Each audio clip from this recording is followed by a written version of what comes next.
जय हिंद एवरीवन। और here from the heroes 2.0 का फर्स्ट एपिसोड हम शूट कर रहे हैं सूद सर के घर पे। और चलिए शुरू करते हैं, सर को बुलाते हैं।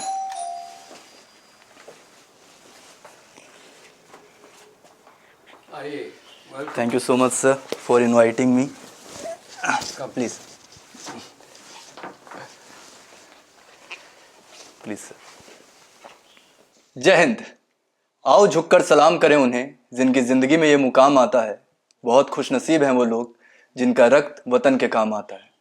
आज मेरे चेहरे की खुशी बता रही है और ये एक ऐतिहासिक दिन है मेरे लिए और मेरी पूरी ऑर्गेनाइजेशन के लिए कि हम लोग अपना हियर फ्रॉम द हीरोज 2.0 शुरू कर रहे हैं और इस बार ऑफलाइन शुरू कर रहे हैं। और इस एपिसोड में, जो पहले एपिसोड में जो हमारे साथ सर जुड़ रहे हैं, his name is living legend Vikram Sood, x raw chief. And इनसे मेरी मुलाकात 1971 वॉर विक्ट्री डे पे हुई थी और मैंने सर से उनसे थोड़ा सा वक्त मांगा था and sir has been generous.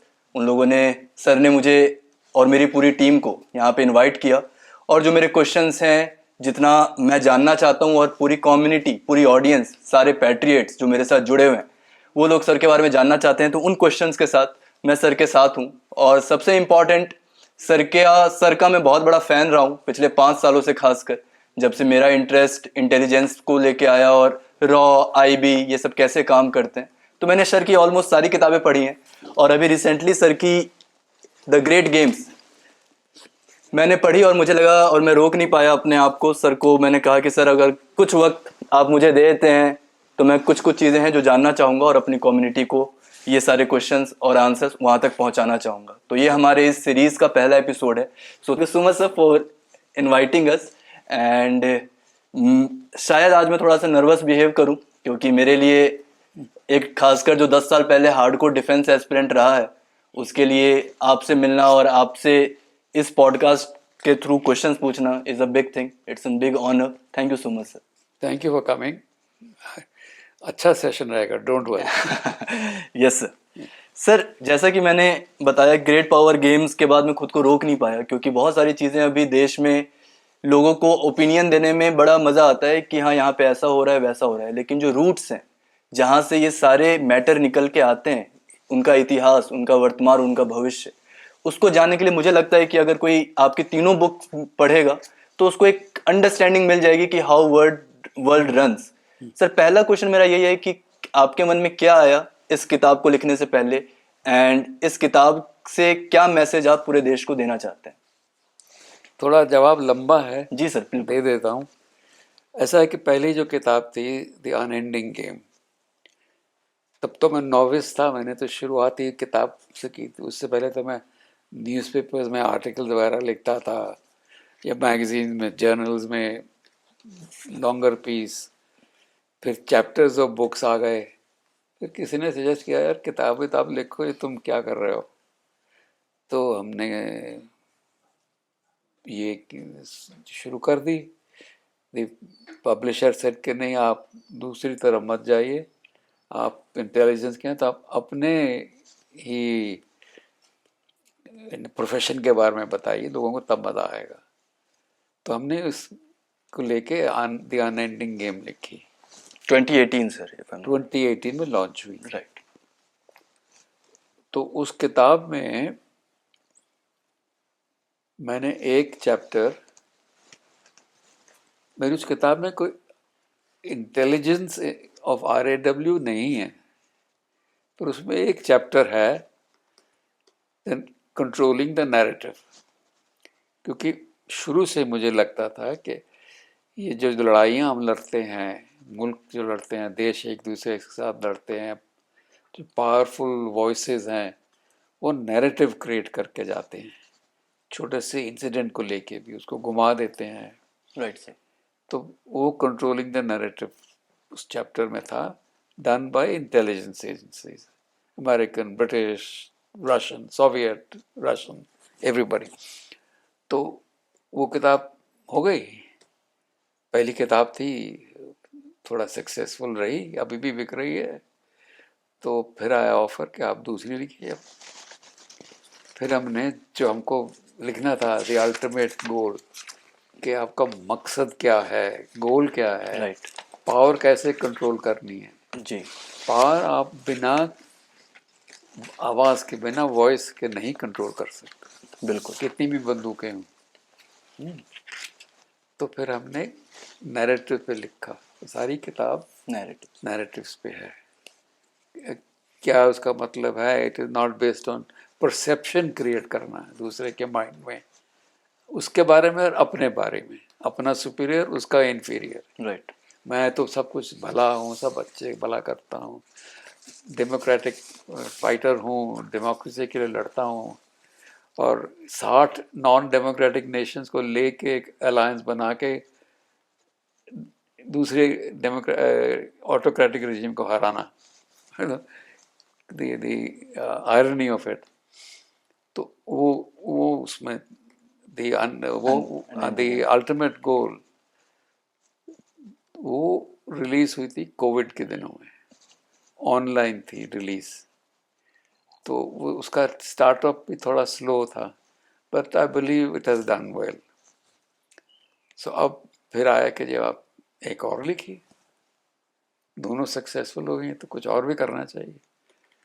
तो ये मेरे मन में शुरू से था कि ये लड़ाइयाँ जो होती हैं ये सिर्फ बंदूक से नहीं होती, इसके बहुत ज़रिए होते हैं, बहुत इंस्ट्रूमेंट्स होते हैं। राइट। और उसका जो गोल है वुमेन पावर्स का, acquire wealth, wealth gives you power, power gives you dominance. Right. हाँ, उसको लेके चला, और ये जो साइकिल है ये भी ख़त्म होता है। Right. Empires grow, empires rise, empires fall. So मेरा पहला चैप्टर इस किताब में है हाउ वेल्थ इज कंट्रोल्ड। अगर पैसा है तो बंदूक है, अब हाँ? पावर है तो तो यू हाँ, आर इन गेम। हाँ, और बंदूक है, पावर, उसके बाद पावर है, पावर के साथ नैरेटिव है। Narrative. So that was my theme. तो उसको लेके मैंने चला, और मैंने पहले चैप्टर में wealth, the role of wealth in world domination, global domination. Right. दूसरा चैप्टर हाउ अपने भाई लोग Russians and Chinese, Russians and American predominantly carry भाई out लोग the sir American. spies, the spy craft, हाँ, एक दूसरे से भिड़ते हैं, कभी उसकी सक्सेस, कभी उसकी सक्सेस, ऑल फॉर कंट्रोल। तीसरा चैप्टर था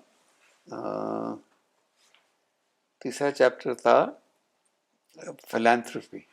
राइट। फिलैंथ्रोपी एक जरिया है कंट्रोल करने का, सबको एनजीओ टाइप। दवा कैसी बनानी है, उसमें फ़ायदेमंद भी है, पैसा भी बनता है, और कंट्रोल भी होता है। नैरेटिव भी सेट। आफ्टर ऑल किसिंजर वगैरह लोग सब कहते थे कि जी 1974 में इन लोगों ने कहा था कि पॉपुलेशन को कम करना है, कंट्रोल नहीं करना है, अगर कम नहीं होगा तो बने खाएंगे पिएंगे कैसे, ख़त्म हो जाएगा। 8 बिलियन ये जो है ग्लोब सस्टेन नहीं कर सकता, right. Have to bring it down to 2 billion, तो कैसे होगा? तो वो मेडिकली होगा। सर मेरा एक क्वेश्चन इसमें एक छोटा सा निकल के आ रहा है कि आपने ये किताब 2018 में लिखी थी, the first one, unending game, और मैंने वो किताब ही पढ़ के आपके बारे में जाना था। लेकिन जब कोविड के बाद चाइना के साथ हम लोग के रिलेशंस बिगड़ रहे थे, तो कहीं ना कहीं ये आपने पहले एज्यूम कर लिया था कि ये कि गलवान हुआ एंड थिंग्स हैपेंड, और फिर आज के टाइम में अमेरिका के साथ सर कल ही ट्रेड डील हुई है, तो आएंगे हम उन सारी चीज़ों पे। बट ये चाइना वाला थ्रेट जो है, क्योंकि चाइना नैरेटिव वे में आई डोंट थिंक पाकिस्तान जितना नैरेटिव और इंफॉर्मेशन वॉरफेयर पे ध्यान देता है। चाइना शायद उतनी सारी चीज़ें उतना यूटिलाइजेशन नहीं करता है अपने इन रिसोर्सेज का। Chinese don't do it to us. Okay. उनका गोल अमेरिका है, United States. They don't think हम किसी उसमें हैं, कॉम्पिटिटर भी हैं, कंपेटिटिव भी हैं, कुछ नहीं है कि हम सुपीरियर है। हम सुपीरियर हैं एशिया में तो इनको है। इनको। तो they rely on military assets, military movements, right. Galwan, Doklam, ये डोकलाम। सब करते हैं, थ्रेटनिंग। The Americans are और sorry you talking about Pakistan. Pakistan हमसे बहुत रिलाई करता है बिल्डिंग नैरेटिव, और उसके काफ़ी दोस्त हैं यहाँ पे इंडिया में. तो उसे के पीस करनी पड़ेगी, चाहिए हमको. अमन की हम आशा. जैसे भी तो हैं, सभी तो हमारे जैसे हैं. हाँ, एक टाइम में सर बहुत सारी मूवीज भी निकल रही थी. हाँ हाँ, सब मूवी वही होता था, भाईचारा. हाँ. तो वो कोई नहीं, मैं उस कैंप में नहीं हूँ. आई फर्मली बिलीव कि पाकिस्तान से दोस्ती करना नामुमकिन है इस हालात में. Right right. आपको इस मैनेज हालात में करना sir, present conditions of the society Okay. Of the two countries and their own governance. जब वो आपको उठ के कहता है मैं जिहादी हूँ, मैं लड़ूंगा, उनका फील्ड मार्शल क्या नाम है उसका, आसिम मुनीर. आसिम मुनीर, वो कहता है कि हम तो जिहादी हैं. बीएलए ने अभी 2 दिन पहले हाँ. उसे बताया कि कि जिहादी कौन, कैसे जिहाद हाँ, करते हैं. कैसे अटैक करते हैं. So we have to tackle the world at on multiple levels if you want to grow. Right right. इस किताब में मैं वही ट्राई कर रहा हूँ पोर्ट्रे करने के लिए कि आपके खिलाफ काफ़ी प्रॉब्लम्स आएंगी, और मेरे को इस किताब को लिखने में बड़ा टाइम लगा. बाद में बात दिस कर वन सकते ग्रेट वो. ओके. ग्रेट हैं. पावर. उसमें इवेंट्स इतनी जल्दी जल्दी बदलने लग पड़े हैं कि मैं आज जो लिखता था कल आउट टू डेट हो जाता था. तो उसको हिस्ट्री बनाना पड़ता था, फ्यूचर नहीं. Right sir. सर अभी हम बात करते हैं थोड़ा सा इस किताब के ग्रेट पावर गेम्स में. आज के टाइम में जो आपने कहा चाइना हम लोगों को कॉम्पिटिटर भी नहीं समझता है, उसका मेन कंपटीशन चाइना अमेरिका है. और कहीं ना कहीं मैंने सुना भी था, पढ़ा भी था कि ये लोग G2 पॉलिसी बुश के टाइम से ही दे आर फॉलोइंग इट कि ये पार्ट तुम्हारा है, ये पार्ट यहाँ पे हम हीरो हैं, वहाँ पे आप हीरो रहो. इंडिया जब अपने पावर को प्रिसाइजली ऑपरेशन सिंदूर में दिखाता है कि what we are capable for, तो कहीं ना कहीं उसके बाद अमेरिका के भी आंखों में इंडिया चुभने लग जाता है, चाइना भी साइडलाइन कर देता है. तो इंडिया कहीं ना कहीं अपने आप को अकेला पाता है. तो इस पावर गेम में आप इंडिया को कहाँ देख रहे हैं सर? देखिए, अमेरिका ने चाइना को बिग पावर बनाया, इकोनॉमिक पावर, और उसके बाद टेक पावर, उसके बाद मिलिट्री पावर बना दिया. थिंकिंग और नैरेटिव था कि अगर उनको, अगर ये खुशहाली में होंगे, प्रोग्रेस करेंगे, इकोनॉमिकली पावरफुल होंगे, तो ये डेमोक्रेट हो जाएंगे. ये सब गलत थी. ये सब self perpetrating, self persuading dialogue था, because they wanted to sell, they wanted to keep inflation out, buy cheaper goods, help China make cheaper goods. तो वो जब सस्ते सामान बनाने शुरू किए, वो तो मैन्युफैक्चरिंग जायंट बन गया.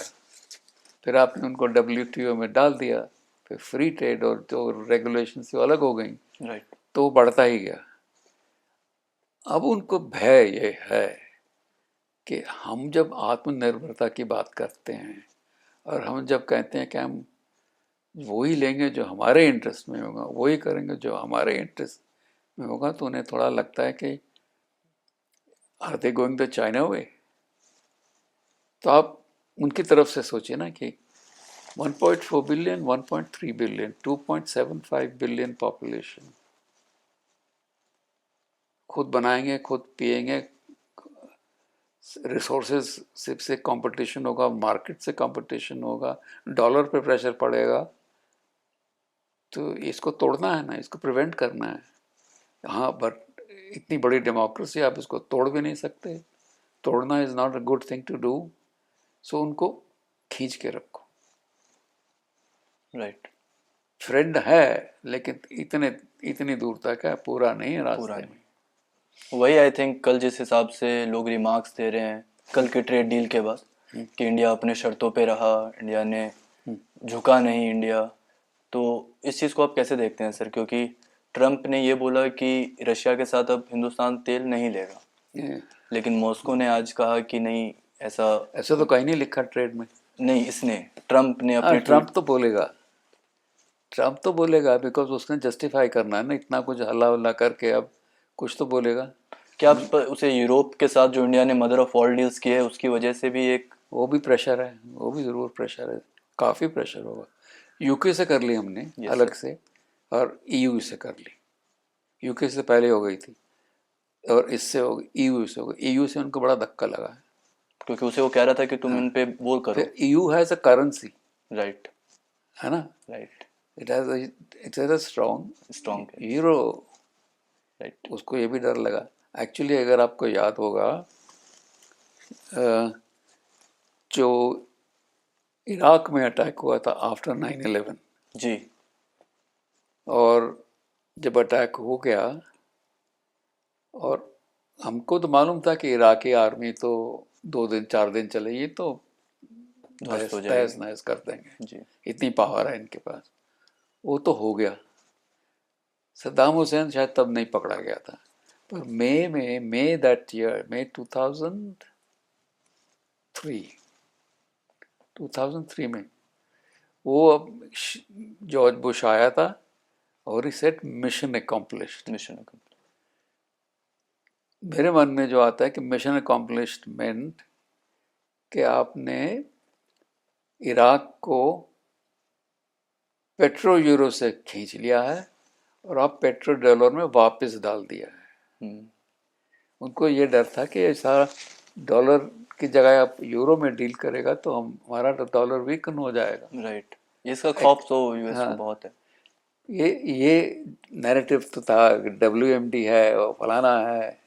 Actually control was here. Right, right, right.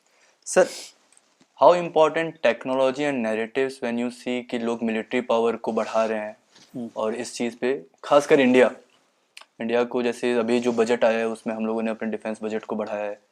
कितना इम्पोर्टेंट है इंफॉर्मेशन वॉरफेयर नैरेटिव टेक्नोलॉजी पे ध्यान देना, और कंपैरेटिवली मिलिट्री पावर से क्या ये ज़्यादा यूज़फुल है आज के टाइम में, या मिलिट्री पावर को जो जैसे वर्ल्ड वॉर 1 के टाइम में मिलिट्रिज्म बढ़ा, अलायंस पावर बढ़े, ये सारे ट्रेड जो मेन इश्यूज रहे हैं ये वर्ल्ड वॉर 1 और वर्ल्ड वॉर 2 में, तो क्या आपको लग रहा है कि ये सारी चीज़ें वर्ल्ड वॉर 3 को कहीं ना कहीं पैदा कर रही हैं, जन्म दे रही हैं, या ये सब अभी चलता रहेगा क्योंकि वर्ल्ड ऑर्डर में एक सिंक है? कई कई चीज़ें हैं अभी तो, इट्स स्टिल अर्ली डेज क्योंकि इंफॉर्मेशन वॉरफेयर तो है, वो तो होगा, और उसके बिना लड़ाइयाँ नहीं लड़ी जाएंगी। और आपको ये तो देखा होगा कि जब ये पुतिन ने अटैक किया, हमारे पास जो खबरें आती थी कि सब पुतिन को ब्लेम करती थी, इसने अटैक किया है, और ये सब न्यूज़ वेस्टर्न एजेंसी से आती थी। हमारे newspapers only covered news from BBC, CNN, Reuters, AP, AFP, what have you. Western news media agencies. पूरा पेज, इंटरनेशनल पेज देख लीजिए, एक छोटी सी न्यूज़ कहीं PTI की होगी, बाकी सब वहाँ का था। So we were fed western beliefs, influence, या इन्फ्लुएंस। रशियन हमने किसी ने सुना ही नहीं कि वो क्या कह रहे हैं। The thing is, the Russians had told them years, decades ago, Ukraine is a no-no. Don't go to Ukraine. In fact, James Baker जो फॉरेन सेक्रेटरी ऑफ स्टेट था at the time of fall of Berlin, he said आप West Germany और East Germany told the राष्ट्रोस Brezhnev, Gorbachev, that इसको आप Warsaw Pact को wind up कर दो, क्योंकि हम तो we not going to move an inch forward, not an inch eastward. So Warsaw Pact को रद्द कर दिया, और ये शुरू हो गया bit by bit moving. Right, उसके बाद 90s पीरियड था जहाँ रशिया वॉज डोल्ड्रम में था, इसका लीडरशिप में प्रॉब्लम्स थी, आते थे लीडर्स, जाते थे, कोई स्ट्रांगली प्रो वेस्ट थे, कोई स्ट्रांगली सोवियत थे, and then you had Yeltsin finally and Yeltsin was also erratic in his behavior. So जब Putin आया, things began to change. He took everything, commanded all well. He commanded to make Russians as they would like to be. और उसने control करना शुरू किया. But the Americans kept trying कि NATO आ जाए. Georgia को ऑफर किया था, जॉर्जिया में लड़ाई हुई, रशियंस इंटरवीन और भगा दिए उनको वहाँ. राइट. उसके बाद इन्होंने उसको कैप्चर कर लिया, क्राइमिया को लिया. Because then the Americans wanted the Black Sea to be cordoned off. Right. उनको ये भी ना मिले बॉम्ब वाटर, सिर्फ आर्कटिक रह जाएगा उसके. तो तब तक उन दिनों में Arctic was frozen. Right. So they wanted to box Russia in. So the moment things got out of hand in Ukraine, जब उन्होंने तख्ते पलटने शुरू किए और he went in. They provoked him there, like they provoked the Russians in Afghanistan also in 1979. हम लोग section B में आते हैं जहाँ पे we would love to know about sir's personality. और ये जो सेंस ऑफ सर ड्यूटी है, नेशनल ड्यूटी, इसकी शुरुआत कहाँ से हुई? आपके बचपने के बारे में थोड़ा सा बताइए. ग्रोइंग अप में कब आपको लगा कि यार आई एम तो Indian, I should do something for India? मतलब वो थॉट कब आया आपके मन में, उसके बारे में सर थोड़ा. ऐसा है कि जब हमारा बचपन जो था, जी सर, वहाँ पे कोई और डाइवर्जन नहीं थी. ना टीवी था, रेडियो थोड़ा बहुत चलता था, अखबार एक ही घर में आता था, ना टेलीफोन होता था. ठीक है. सो हमारा लाइवलीहुड जो हमारा लिविंग जो था आउटडोर होता था एज अ किड, एज बचपन का. बाहर गर्मी हो सर्दी हो बाहर ही खेलते थे. अपने नेबर्स के people of my children of my age group. पढ़ाई हो गई, सीनियर कैम्ब्रिज जिसको बोलते थे उन दिनों में, GCE पास किया. उसके बाद कॉलेज चले गए, 5 साल कॉलेज में बिता दिए. No politics at all. बीच में कोई थे लेफ्टिस्ट हैं जी, ये है वो है. हमने तो मार्क्स की किताब भी नहीं पढ़ी. लिस्टेड थी कि पढ़ना है आपको, पहले ही चैप्टर के बाद नींद आ जाती थी. खैर, देयर वाज नो इंटेंशन. और कॉलेज के बाद प्रॉब्लम था कि अब क्या करेंगे आप. I don't have any godfather के तेरे को. और उन दिनों में इतनी कॉरपोरेशन और इतनी इंडस्ट्री तो थी नहीं. सही बात. 2-4 होते थे. कोई एंड्रयू यूल है, कोई थॉमसन है, कोई इंपीरियल टोबैको है, या those kinds of tea gardens है. राइट. ना कोई गॉडफादर था. तो बैठ जाओ, एग्ज़ाम दे दो. तो एग्ज़ाम दे दिया. एंड एग्ज़ाम के बाद इंटरव्यू हुई. इंटरव्यू के बाद सिलेक्शन में पूछा कि आप क्या करना चाहेंगे आगे जाके. मैंने कहा जी क्या करेंगे, नौकरी करेंगे और क्या करेंगे. कोई आइडियल नहीं है. मैं कहा जी अभी तो कोई आइडियल नहीं, अभी तो नौकरी करनी है, जीवन यापन चलाना, अपना घर चलाना है. So they sir at least you are honest. कोई बड़ी बात नहीं कर रहे. मैं कहने जी अभी नहीं है, कोई मन में नहीं है बड़ी बात. पोस्टल सर्विस मिला हमको अलॉटमेंट में. हमने उसको फर्स्ट चॉइस दी थी. कि हमको बोला गया था इसमें प्रमोशन बड़ी जल्दी होती हैं. अच्छा. तो बोले जिसको बोलते थे ग्रेड 4, 1300-1600 के ग्रेड आप 3 साल में पहुंच जाओगे. ओके. मैंने कहा बड़ा एक्साइटिंग पार्ट, बड़ी एक्साइटिंग. तो हमने कर लिया. उसके बाद पता लगा कि वो तो स्लम्प आ गया, जो बंद हो गया. तो हम भी बंदी हो गया. नहीं, मतलब कि वो गैप फुल हो गया. अब उन्होंने जितनी प्रमोशन करनी थी कर ली, अब नहीं है कोई बात. ठीक है, अपना अपना होता है. फिर आई जॉइन इन 66. 67-68 में अफवाहें शुरू हुई सिविल सर्विस सर्किट्स में, ब्यूरोक्रेसी में, एक नया ऑर्गेनाइजेशन बन रहा है, बहुत खुफिया होगा, किसी को नहीं पता, नाम भी नहीं पता, वाकई नहीं पता था। तो हम सिविल सर्विस के जो सर्कल में बात करते थे, कहते नहीं ये एक्सटर्नल है, आईबी से निकलेगा। तब भी कुछ नहीं यार। फिर somebody suggested यार, Why don't you join? मैंने कहा कोई बोलेगा तो हम कैसे जाएं। Then we learned that Mrs. G had decided, Mrs. Gandhi ने फैसला किया था along with Mr. Kao कि RAW should not be a police organization, कि प्योर पुलिस से नहीं होगा, आप हर एक सर्विस से शार्प माइंड को निकालिए और रखिए जो आना चाहता है। तो हम उस शार्प माइंड में आ गए। हमारी इंटरव्यू हुई, थोड़े एक साहब थे। कौन सी ईयर में सर? 71 में। अच्छा, वॉर से पहले? वॉर के ख़त्म होते ही।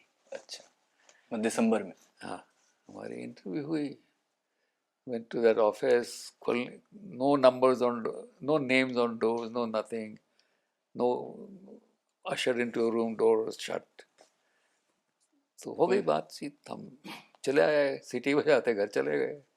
फिर एक दिन एक ऑर्डर आ गया, you are hereby seconded to cabinet secretariat so and so, please report to them along with this letter. Delhi वापस हम चले गए वहाँ। परफेक्ट। वहाँ से कहानी शुरू हुई। Right That sir. started in 72 March. How was your feelings at that time? हाँ अब जी। तो प्रमोशन 1300 1600 नहीं, अब तो ग्रेड क्या इससे तो यार, बहुत ऊपर अब हो तो गई थी। तो अब व्हाट तो was your feeling when you join R&AW खुश थे फर्स्ट डे? यार, खुश थे, तब भी खुश थे। Cost of living was low, expectations वर लो।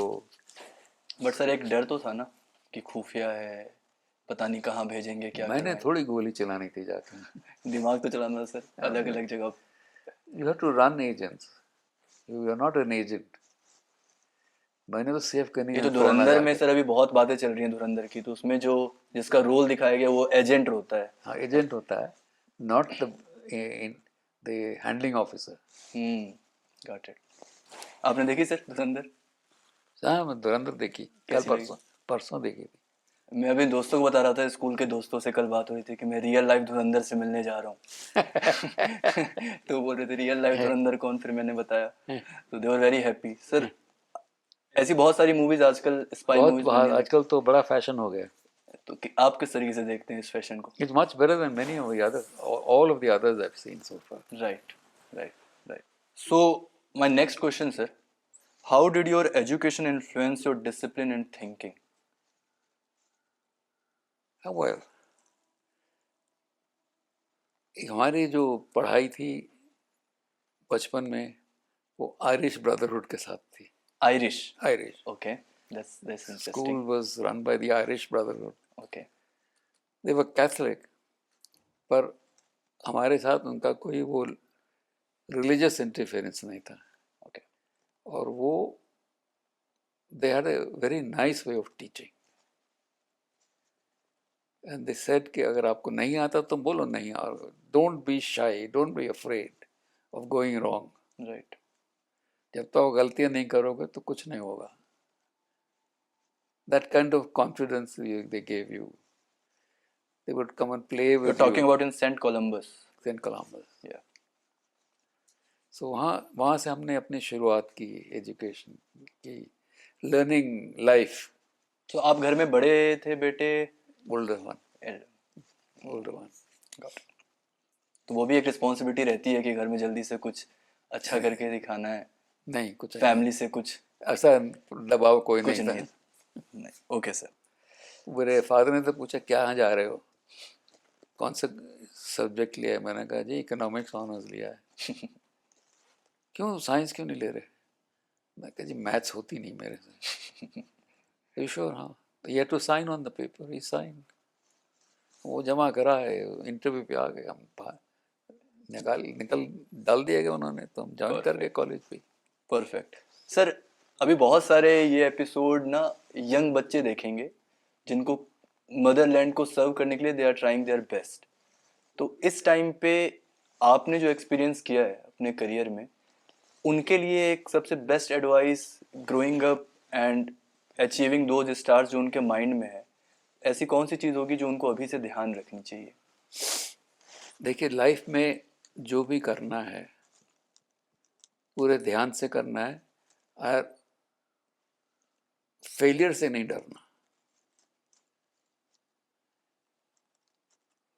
ये नहीं, आपकी ठोकर लगेगी आपको। जी सर। इम्पोर्टेंट थिंग इज आप उठते कैसे हैं।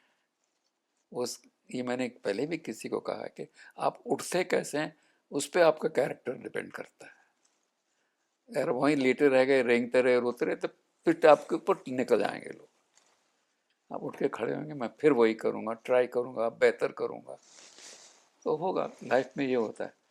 और क्रेडिबिलिटी जो एंड इंटेग्रिटी, अगर आपने वो खो दी किसी स्टेज में, तो वो वापस बहुत शायद कभी मुश्किल नहीं है। आती। जी सर। और फिर तीसरी चीज़ है लीडरशिप की। A leader is not power. It is not dynasty.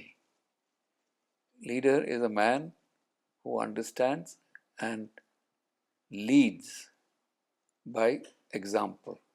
Right sir. ठीक है। He has to और मेरे को बोला था, एक एडवाइस मेरे को दी थी जब मैं चीफ बनने वाला था, तो मेरे को one of my farmer bosses, उन्होंने कहा था, देखो तुम चीफ बनने जा रहे हो,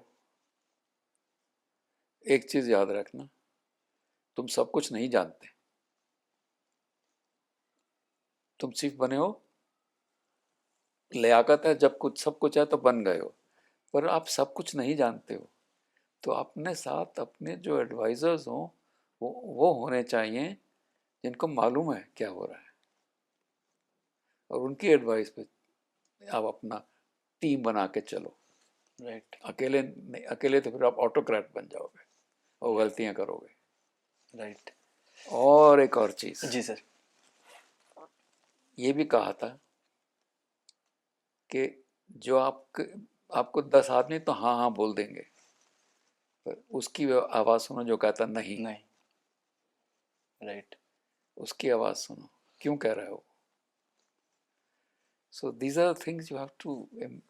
sir, what core institutional values must never change in national security organizations? ऐसी कौन सी core values हैं इंस्टीट्यूशन की जो कभी बदलनी नहीं चाहिए आपके हिसाब से? I think you have to take your love for the country for granted. वो तो पहली चीज़ है। दूसरी, आई थिंक जहाँ भी हो, integrity. And integrity includes mental integrity, financial integrity, and political integrity. In a department like ours, where I was, you have to give a report that is honest and straightforward, not what the boss wants to hear. जब आप उसमें पहुंच जाते हो ना, और उस पे पहुंच जाते हो, तो सब गड़बड़ हो जाती है। That is why dictators fall. Right. They must be told the truth. So integrity and truth must be your core value. So बाकी आपकी नॉलेज है या इंटेलिजेंस, मेंटल इंटेलिजेंस है, वो तो देन है। You can improve your knowledge, you can improve your study subject, you and जिस भी जो भी आपका सब्जेक्ट, जिसको भी आप डील कर रहे हैं, फुल कंसंट्रेशन, फुल डिवोशन। अगर आप यू डूइंग टिबेट ऑप्स और यू डूइंग वेस्ट एशिया, सो आपको उसके बारे में सब कुछ मालूम होना चाहिए। किसी टाइम पे तो ऐसा होता है कि you are the last man, और sorry, you are the first man to be consulted, कि बताओ अब क्या होने वाला है। And you should be able to tell your boss कि मेरी राय में ये हो रहा है for these reason. Right. Sir, ये क्वेश्चन मैं इसलिए भी पूछ रहा हूँ क्योंकि जब मैंने कोर इंस्टीट्यूशनल वैल्यूज़ की बात की तो हमारे पड़ोस में जितने भी इंटेलिजेंस ऑफिसर्स हैं, इंटेलिजेंस ऑर्गेनाइजेशंस हैं, उनके अपने अपने थॉट्स हैं उनको क्या करना है क्या नहीं करना है। लेकिन कभी कभी उनको फॉरेन कंट्रीज़ में आमना सामना करना पड़ता होगा हमारे एजेंट से। तो वहाँ पे कहीं ना कहीं वो जो आपने एक पॉडकास्ट में भी कहा था कि स्मिता मैम के पॉडकास्ट में कि हाँ we meet we greet each other but that doesn't mean कि will not fight for our nation when it comes to national security. तो कितना चेंजेस लगा आपको रॉ का जो इथॉस रहा है, रॉ के जो रूल्स प्रोटोकॉल्स रहे हैं, क्योंकि आईएसआई रॉ से पहले बना था और जहाँ तक मुझे पता है उसका चीफ पहला ऑस्ट्रेलियन था। तो क्या वो वेस्टर्न इंटेलिजेंस के जो अप्रोच हैं आईएसआई की तरफ से वो कहीं ना कहीं उसको आने वाले टाइम में और परेशान करेंगे अपने वैल्यूज इथॉस की वजह से, या ये हमेशा से ऐसे ही रहेगा सर, गेम ऐसे ही चलता रहेगा, वो हम दो पे हाँ अटैक कर दो देंगे? दो तीन चीज़ें हैं। एक तो उनकी एजेंसी में रिलीजन का बहुत प्रभाव है, और वो जो इंटेलिजेंस एजेंसीज होती हैं वो they are always more extreme than the government, right और लेफ्ट। अगर लेफ्ट गवर्नमेंट है तो इंटेलिजेंस एजेंसी भी more left than the, right. अगर राइट है तो मोर राइट। अगर ये दोनों में म्यूट भी है तो one of them has to गो।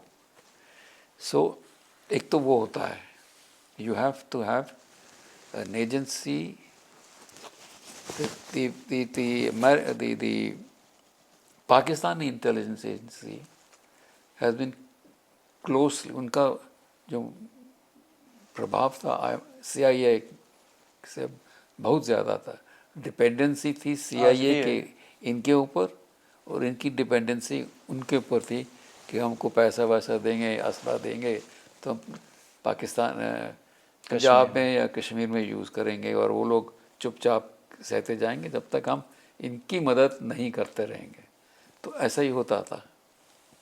अब अमेरिका कभी विड्रॉ कर लेता है, कभी छोड़ देता है, कभी वापस चला जाता है। अब तो ट्रम्प साहब को सोते सोते जाग आई तो सीज़ फायर डिक्लेयर कर दी, तो उनको अपने उसमें लपेटे में ले लिया। मेरी ना एक दिन बात हो रही थी अपने एक खास दोस्त से, तो वो मुझे कह रहा था कि अगर विपिन रावत सर रहते, हाँ जो ऑपरेशन सिंदूर का टाइम चल रहा था, कि अगर सीडीएस विपिन रावत सर रहते तो जिस तरीके से ट्रम्प ने ट्वीट कर दिया कि सीज़ फायर हो गया, मोदी जी ने भी, प्रधानमंत्री जी ने भी कहा, रावत सर ये कहते कि पहले एक बार मैं अपने मन से जो मुझे करना है वो मैं कर देता हूँ, उसके बाद मैं आपकी बात मानूंगा। तो क्या इतनी पावर रहती है superiors of the armed forces को कि they can take their own call irrespective of what centre is instructing them to? Not in a democracy. Not in a democracy. That's a dangerous thing. अगर democracy है तो you have to, final decision is political, final decision is political, not, उसके बाद military decisions are entirely military decision. The prime minister if he says जैसा करना है करो, तो do whatever you want, carte blanche, do what you have to do. कल उसी पे सर संसद में बहस भी चल रही थी। तो ठीक तो कहा है जी, उन्होंने, he has not withdrawn, he said do what you have to do। But Rahul Gandhi का ये कहना था कि उन्होंने लेट कहा, बताने में लेट किया, चाइनीज टैंक्स पहुंचने वाले। maybe they were also consulting। Anyway it's politically जो भी ये लोग कर रहे हैं, कांग्रेस है। हाँ, एंड आई डोंट थिंक उनके पास और भी इश्यूज हैं या नहीं है, because this is something is not meant to be discussed in the parliament what army superiors are saying. Anyway sir, coming to the next question, what did your mentors teach you about analysis over noise? आपके mentors तो पहले, अगर if you want to take name तो आप उनका नाम भी ले सकते हैं, और ऐसे कौन से लेसन्स हैं जो आज भी आप अपने साथ रखते हैं, और ख़ासकर एनालिसिस ओवर नॉइज, इस पे आप क्या कहना चाहेंगे? आजकल तो वैसे काफ़ी मुश्किल है एनालिसिस ओवर नॉइज रखना, इतनी नॉइज है, नॉइज तो it's defining, right, but analysis is a thing of, first you must know your subject, you must know the history. आपको सब कुछ उसके बारे में जो भी लिखा हुआ आपके पास है वो आपको आपके दिमाग में होना चाहिए कि ये है, राइट, ये उसकी नेचर है, ये उस जर्नल की नेचर है, ऐसी पर्सनालिटी है, All these factors go into intelligence analysis to tell you, आप अखबार में तो जो मर्जी लिख दीजिए, हाँ, पर आपको मालूम होना चाहिए कि ये जनरल फ्लैम्बोयेंट है, ये जनरल पहली गोली पे भाग जाएगा. So you can then advise the government accordingly. साहब वो 10 करोड़ का आदमी ऐसे ही. Right. That is what you have to study, analyze and understand. That what is the advice you are giving to the government on your own assessment and on the facts. और कहते हैं कि 90 अगर हमको हर एक चीज़ पे पूरी इंटेलिजेंस तो मिलती नहीं. अगर आपको 80 to 85% इंटेलिजेंस मिल गई, बढ़िया है. You should go for it. Then उसके बाद आपको करना है कि कैसे बोलते हैं उसको, दीवार के पीछे देखना. जैसे अगर आपको वो हो गया तो देन यू कैन रफली मेक आउट कि ऐसा ही होगा. Right. So that's how we proceed. फिर आप लोग वो गलत भी हो जाएगा कभी. सर अगर आपके गुरुजी के बारे में अगर आप कुछ बताना चाहें, जो बहुत मेहनत कराते थे यार, सुबह से शाम तक 9 बजे तक करते थे हम. सर मेरे पास एक तस्वीर है, मैं चाहूँगा, अभी मैंने आपको नहीं दिखाया है. उस तस्वीर के बारे में सर, खासकर जितने भी पैट्रियट्स हैं हमारी कंट्री में, they admire R N Kao sir. Kao and me. Sir this photo sir. Sir थोड़ा सा अगर इसके बारे में आप बता सकते हैं कि ये आपकी पहली मुलाकात थी या कोई ऐसे रैंडम पार्टी? लास्ट मुलाकात थी. अच्छा, ये लास्ट मुलाकात थी. सो ये फोटो सर पब्लिक डोमेन में है. What are your views on this legendary figure sir? He was a very fine person.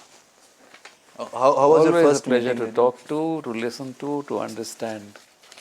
I mean, there were other good chiefs, sterling officers, but he was the founder, and they couldn't have had a better founder. Yes, that is today.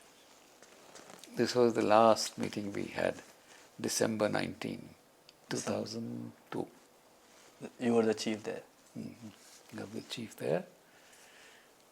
Or So he met you like, you know, obviously he was the founder of Raw, but when he met you, how he met it me. was? He said, I tell you what he said to me. Yeah. मैं late पहुंचा था उस दिन, कुछ हादसा था, अफवाह उड़ी थी कि ऑल इंडिया रेडियो में घुस बैठे टेररिस्ट घुस गए. तो हम सर उसको सॉर्ट आउट करके पहुंचे, तो ये खड़े थे वहाँ फंक्शन पे. I am glad you come, now I can go. So I said, sir but you are at liberty to leave every, I am sorry I am late but you could have left any time. No. You are the head of the organization. I cannot leave without his permission. You know. That is the spirit. Right. That you don't leave. Head of the organization is the head of the organization. ये सिखाया उन्होंने हमको last time तक. Sir, we to admire him. Like. Yeah, he's an admirable man. And जितनी कहानियाँ सुनने को मिलती है कम लगती हैं सर के बारे में, क्योंकि people really wants to know about him. If anything you want to tell about something जो शायद पब्लिक में नहीं पता है काउ सर के बारे में, his personality, his नहीं, वो तो किताबें आ गई, अब देख लो. किताबें तो सर हैं ही, बट चलिए सर आपने इतना बता दिया कि लास्ट मीटिंग कैसी थी. उसके बाद कभी फिर आपका उनके साथ मिलना नहीं हुआ? Well, he died a few months later, next month I think. You were fortunate then, आप आ गए Yeah, and yeah. you met him. He died in January. Okay sir. Sir, what declassified historical lesson should future of warriors always remember? जो भी future warriors हैं जो defence forces join करना चाहते हैं, ऐसा कोई सा लेसन जो डिक्लासिफाइड हो उनको पता होना चाहिए. जैसे कि मैं आपको बताता हूँ, ऑपरेशन मेघदूत सर जो बिग सक्सेस, और मैं जिनको भी प्रिपेयर करता हूँ एसएसबी के लिए, रिटर्न के लिए, तो इसके बारे में ज़रूर कहता हूँ पढ़ने के लिए. And fortunately it's a big day for me कि उस चीज पॉडकास्ट के बाद मुझे पता चला कि सर आप उस टाइम कश्मीर डिवीज़न पे थे और आप ही ने ये सिक्योर किया था कि लंदन से 150 कुछ तो ये लोग खरीद रहे हैं जो ज़्यादा से ज़्यादा टेम्परेचर को, माइनस टेम्परेचर को कंट्रोल They were कर, buying boots and tents, I think. Boots and tents. What was that sir, like when did you get to know, and Indian army ने उसके कितने दिन बाद इस चीज़ को वापस अपने हाथ में ले लिया? And how did you feel it sir after this? I mean it was a big win sir. क्या यार, this happened in 1980. ऑपरेशन तो शायद 84 में हुआ था. 84 में, 83 में, 83 में हुआ होगा. I had this information and I was asked by headquarters to, I asked them what to do with it. They said share it with the corps commander. So हम corps commander को बताया जाके कि ये हो रहा है सर, They did it. कुछ तैयारियां हो रही हैं, ऐसे तो नहीं इतने चीज़ें खरीदी जाती हैं. Sir Mike. So he followed it up and thank you so much for that sir. I mean पूरे देश की तरफ से उस चीज़ के लिए आपको थैंक यू है. और आपने ऐसे बहुत सारी चीज़ें की होंगी बट ये पब्लिक डोमेन में थी, so I thought to ask you. Sir एक क्वेश्चन और मेरे माइंड में आया था जब हम लोग अभी ग्लोबल पावर्स और ग्लोबल नैरेटिव की बात कर रहे थे. How should India understand China's long term strategy beyond headlines sir?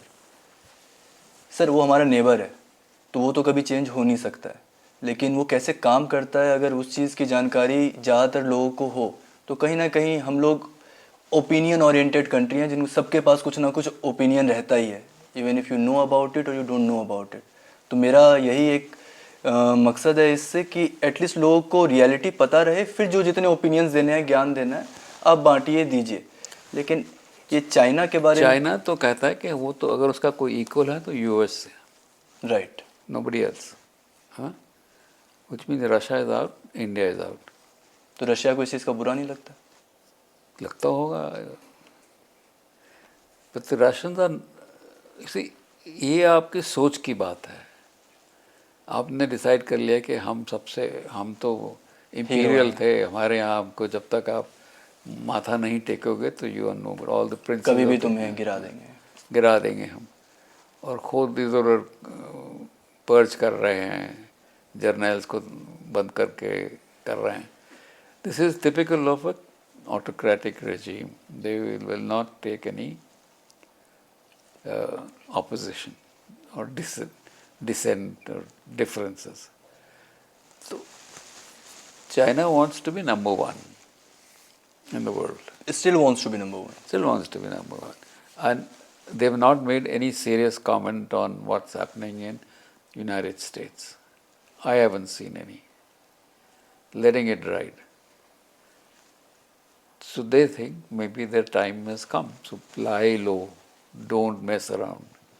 Don't have wise men talking about it on their TV कि अमेरिका तो डूब गया, ये हो गया, हमारा हो गया. They're quietly waiting for things Right. to happen.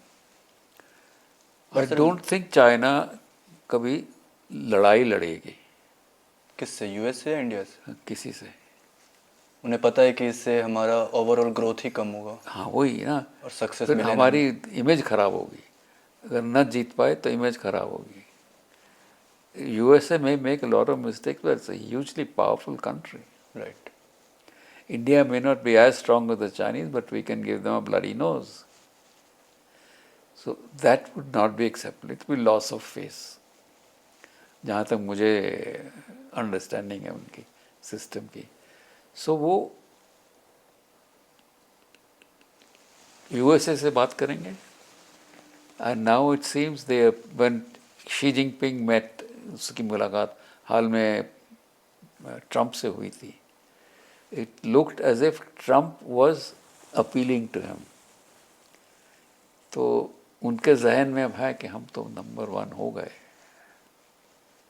हैं. वो आप अभी कुछ देर पहले कह रहे थे ना, ये पवनीत जी कौन है, पवनीत सिंह जी, मैं उन्हीं की एक वीडियो देख रहा था. तो उन्होंने कहा था कि जब भी कोई बाहर से डिप्लोमेट आता है किसी भी कंट्री से, तो हम खासकर रॉ उसका ध्यान देती है बॉडी लैंग्वेज पे, कितना वो हग कर रहा है, कितना हाथ मिला रहा है, कैसे बात कर रहा है. तो चाइना के केस में सर कंफ्यूजिंग रहता है, क्योंकि चाइना कभी आपके साथ दोस्ती करता है और फिर अरुणाचल में आपके अरुणाचल वासी को किसी को पकड़ लेता है बीजिंग एयरपोर्ट पे. तो ये जो दोहरी नीति है इसके पीछे क्या मैसेज देने की कोशिश कर रहा है China? They always try and send you this message, one way or the other. Remember the first time Xi Jinping came to India, हाँ 2015, 14? हाँ, मोदी जी के आने के मोदी गुजरात में वो घूमे फिरे थे, राइट झूले में बैठे थे 16-17 था शायद। और उधर उन्होंने अटैक लॉन्च किया था। राइट। और डोकलाम। डोकलाम नहीं, दूसरा था, और वो चलता रहा through out, okay. Did not withdraw. और जाने के बाद कुछ दिनों के बाद इट वाज पुल्ड बैक। सो ये आपको डबल मैसेज तो देंगे ऑल द टाइम। जब भी कुछ होता था, पहले भी करते थे कुछ ना कुछ, बॉर्डर पे, या ऐसा जैसे अरुणाचल वाली उस लड़की को किया, ये करते थे कि अपना राइट बैठाने की। डोमिनेट ये डोमिनेशन। तो, और उसको अरुणाचल को परमिशन लेने की क्या ज़रूरत है, वो तो है ही हमारा, that kind of. Got it, sir. Sir, how do Western powers view India in the global balance of power? Western power किस तरीके से देखती हैं हिंदुस्तान को? देख, दो चीज़ें हैं। किसी ने तो अभी सर, सॉरी अभी इसको बीच में लाना चाहिए नहीं लाना चाहिए, बट एज अ फैन मैं आपसे बस पूछना चाहता हूँ कि एप्स्टीन फाइल्स को लेके भी बहुत सारी बातें चल रही हैं और उसमें बार बार इस चीज़ को डिस्कस किया गया है कि इंडियंस आर स्नेक, जितने भी इंडियंस आर स्नेक, ये किसी के नहीं होते हैं, and all those things they were discussing. और आई थिंक पूरी सर के उससे ट्वीट से मैंने देखा इस चीज़ को। तो वर्ल्ड अभी हिंदुस्तान को और हिंदुस्तान के लोगों को बैलेंस, जो एक पावर बैलेंस है, उसमें कहाँ देखता है sir? I think they are, हमने तो वही किया जो वो लोग करते हैं। जी। माई इंटरेस्ट फर्स्ट, ठीक है। अब आपको नहीं अच्छी लगती पॉलिसी तो हम क्या करें? I am going to look, my prime minister I expect will look after Indian interest. My government, my EAM, my army should look after my interest. मैं और किसी का नहीं करूँगा। और उनको ये भी भय है, मैंने पहले कहा ना कि we become a bigger power, we become rivals. We may not be number 1 ever, we may not be number 2 even, but we become a problem. We become rival for resources in Africa, for markets all over. Right. अब EU और India का trade को देख के it is heading towards the situation, अभी तो time बहुत लगेगा, of a market being created between the two of us. So these things hurt. Right. Right. And so then you have, उनकी अपनी जो प्रॉब्लम्स हैं वो अलग हैं, उनको हम वैसे नहीं, हमारे को भी आदत नहीं हुई कि हम उनके जो फ्लॉज हैं उनको हम अपने अखबारों में डिस्कस करें, उनके बारे में बात करें। एप्स्टीन की अब कुछ शुरू करी ये बात हमने। जी सर। हाल ही में एक उसने लिखा है, श्रीमय तालुकदार ने दबा के लिखा है। सो these are faults of theirs. I have books on corruption in the United States at all levels. कर्मों का फल तो मिलेगा ना सर कभी ना कभी? Everywhere. Kerry and Biden together making millions. ये ट्रम्प को पहला तो आदमी नहीं है. The Clintons also did it. They say अपना इसने भी किया है, ओबामा ने भी किया है. तो सब अमेरिकन प्रेस में आ रहा है, अमेरिकन राइटिंग्स में आ रहा है, but nobody wants to take it to its final conclusion. Sir कहीं से पता नहीं, एक सोर्स से कोई मुझे बता रहा था कि ये एप्स्टीन फाइल्स अचानक से निकली है, इसके पीछे इसराइल के नेतन्याहू कोई इजरायली कह रहा है, कोई मोसाद, कोई रशियंस कह रहा है, क्योंकि उसको आई थिंक पब्लिक डोमेन में ही फ़ोन करके सॉरी मंगवाया था ना। हाँ. उसने, ट्रम्प ने नेतन्याहू से हाँ. बुलाया था US, और फिर तो बोल रहे हैं उसका बदला ले रहा है नेतन्याहू, इसका ये सब खोल के, पोल खोल के।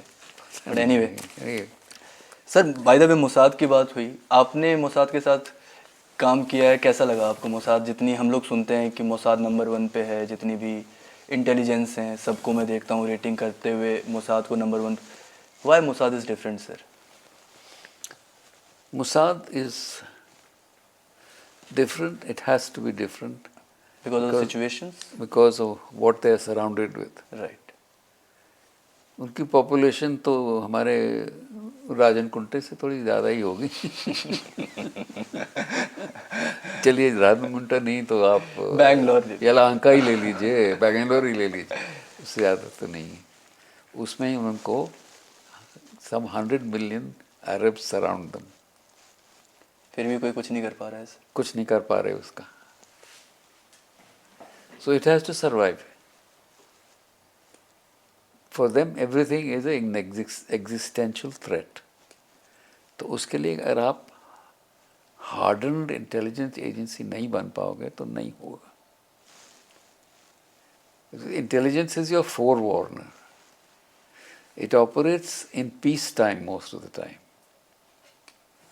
सर बात जब आती है मोसाद की तो हम लोग थोड़ी सी बातें गाज़ा की भी करते हैं, जहाँ पे इस तरीके से बम्बार्डमेंट हो रही है, अटैक्स हो रहे हैं। तो इंडिया का साइड ये है कि हम ह्यूमैनिटेरियन एड्स हों या जहाँ से सपोर्ट हो सके हम गाज़ा को करेंगे, लेकिन कुछ ऐसे नैरेटिव्स भी चलते हैं जहाँ पे दिखाया जाता है कि हम एंटी गाज़ा हैं। तो एक एज ए नेशन हम लोगों को क्या प्रिंसिपल रखनी चाहिए इस सिनेरियो में? बड़ा कठिन सिचुएशन है, बिकॉज ये जो हम लोगों को जिसकी सपोर्ट करना चाह रहे हैं वो आपके तो होंगे नहीं। बिल्कुल। किसी हाल में। और जो आपका होगा आप उसको नहीं कर रहे सपोर्ट। हाँ, अगर कभी उसको पाकिस्तान और इंडिया में से चुनना हो तो ऑब्वियसली वो पाकिस्तान ही चुनेगा, to favour to support India को नहीं चुनेगा। वो तो हमने इसमें भी दिखाया है कि जो मूवी आई है धुरंधर, बलोच लीडर फाइनली स्विंग्स, पैसा लेके असला दे के अगेंस्ट इंडिया वो करता है। वैसे तब तक तो बलोच नेशनल लीडर था, फिर इसको उन्होंने घेर लिया। और क्या लग रहा है सर, पोटेंशियल है बलूच आर्मी जो भी अटैक कर रही है कि ये अपने देश को अलग करवा सके? I don't think so unless Iranian support them. But why they would Iranians Afghanis, right? I think sir मेरे जितने क्वेश्चन थे आपने सारे कवर कर लिए हैं। एक इन्होंने कहा था रैपिड फायर 2-4 क्वेश्चन है, तो बस आपको फटाफट जो आपको सही लगे इसका आंसर देना है सर। This is Karan Johar style. Karan Johar style कह सकते हैं, बट ये थोड़ा सा हमारे डोमेन ओरिएंटेड ही क्वेश्चंस रहेंगे। करण जौहर का तो पता नहीं वो क्या पूछता है। Anyway, the first sir, power और प्रिंसिपल्स। प्रिंसिपल्स, पेशेंस और प्रिसीजन। पेशेंस और precision. Patience. Okay sir, China और narrative warfare, what is the bigger challenge? Narrative warfare. This is why we have these 3 books. Institutions or individuals? Institutions always. Always. Perfect. Sir question तो बहुत सारे हैं मन में और बहुत सारी बातें हो रही हैं, लेकिन ये एपिसोड जब लोगों के पास पहुंचेगा, देशभक्तों के पास जैसा प्यार मिलेगा, फिर हम लोग कोशिश करेंगे इसके पार्ट 2 पार्ट 3 की। सर क्लोजिंग में बस यही पूछना चाहता हूँ कि हमारे साथ बहुत सारे ऐसे फैमिलीज़ के बच्चे भी जुड़े हुए हैं जो शहीद के परिवार के। तो आफ्टर गलवान मैंने एक इनिशिएटिव लिया था जिसमें शहीद के बच्चों को हम लोग free of cost defence training education देंगे। तो वो बच्चे और ख़ासकर जो बच्चे बहुत जल्दी वर्दी पहनने वाले हैं, they are fighting for it, working for it, उन बच्चों के लिए और ख़ासकर जो मेरी टीम आज आपके सामने है, इन 3 लोगों के लिए आप क्या मैसेज देना चाहेंगे सर? यार ये तो बड़ा कठिन सवाल हो गया। आई थिंक तो सिंपल यही है। नो, ये तो हम उनके शुक्रगुजार हैं कि they are putting their, they willing to sacrifice their today for our tomorrow, and that's a great sacrifice, not by them alone but by the families. Right. I was having conversation with, I don't know if you have heard about him. In fact, Dhurandhar movie में बहुत सारी controversy हुई थी कि उसे resemblance दिया जा रहा है major Mohit Sharma. His code name was Iftikhar Bhat. So 2004 में उन्होंने अबू तरारा अबू सब्जार, जो कश्मीर में 2 बड़े आतंकवादी थे हिजबुल मुजाहिदीन के, उनको कोवर्ट में एलिमिनेट किया था। तो उनकी 2009 में अफरूदा के फॉरेस्ट में उनकी जान गई थी। तो ये जो धुरंधर की जो स्टार्टिंग हुई और जो उनका लुक था उसमें हीरो का, वो कहीं ना कहीं ऐसा बताया जा रहा था कि मेजर मोहित शर्मा सर से बहुत कॉपी है। इनफैक्ट उनकी फैमिली भी कोर्ट तक पहुंच गई। फिर अनुज धार ने उस चीज़ को वो किया, आंसर किया कि नहीं, मेजर मोहित शर्मा सर पे नहीं है। सर, ये जो कश्मीर में बार बार होता आ रहा है और हम लोग कहते हैं कि अब अगर होगा तो ये एक्ट ऑफ वॉर होगा, तो कभी इसका फुल स्टॉप होगा सर? और अगर फुल स्टॉप होगा तो उसके लिए क्या करना पड़ेगा? फुल स्टॉप तो होगा नहीं, नहीं होगा। मुझे तो नज़र नहीं आता। It will have to keep on escalating. क्या हम मुसाद की तरह सर, जैसे वो उसको जहाँ समझ में आ जाता है कि यहाँ पे उसका दुश्मन है, वहाँ पे वो अटैक करता है, क्या इंडिया वो चीज़ नहीं कर सकता है? वर्ल्ड प्रेशर की वजह से, पावर्स की वजह से। और सर रिसेंटली अभी सिविलाइजेशन को लेके भी बहुत लोग, जैसे डोवाल सर का स्पीच आया, उन्होंने एक वर्ड बोला और फिर उसे वापस ले लिया, दैट वाज प्रतिशोध। उस वर्ड पे भी बहुत सारे लोगों ने बहुत सारी बातें कही कि ये वर्ड उनको नहीं बोलना चाहिए था। लेकिन क्या हमें इस चीज़ का इल्म नहीं होना चाहिए कि हमने क्या क्या खोया है? जो देश हमको पहले एक, क्या बोलते हैं इसको, अंग्रेजी में कह सकता हूँ हार्ड नेशन। हम है सॉफ्ट, हम जो हमसे कर करा के फिर माफ़ी मांग लेता है और ये कर लेता है। वो बोल रहा था मेजर इकबाल की, मुझे लगा था 26/11 के बाद इंडिया अटैक करेगा, लेकिन दिल्ली तो हाँ ठुस नहीं, निकला। वो हमने सरेंडर अपने जब जीता 71 की वॉर में, सिमला के रीजन में सब कुछ वापस कर दिया।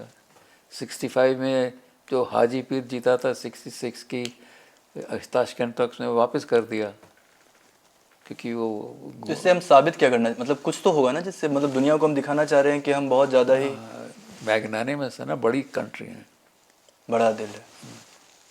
वो कहता है मैं आपसे। लेकिन ये जनरेशन जो सर आगे बढ़ रही है, वो तो I don't think they in shouldn't. Principle के साथ अलाइन करेगी। They shouldn't. They They should. shouldn't. Perfect. Sir, any message for my team? Thank you. You've done a damn good job. Very nice done.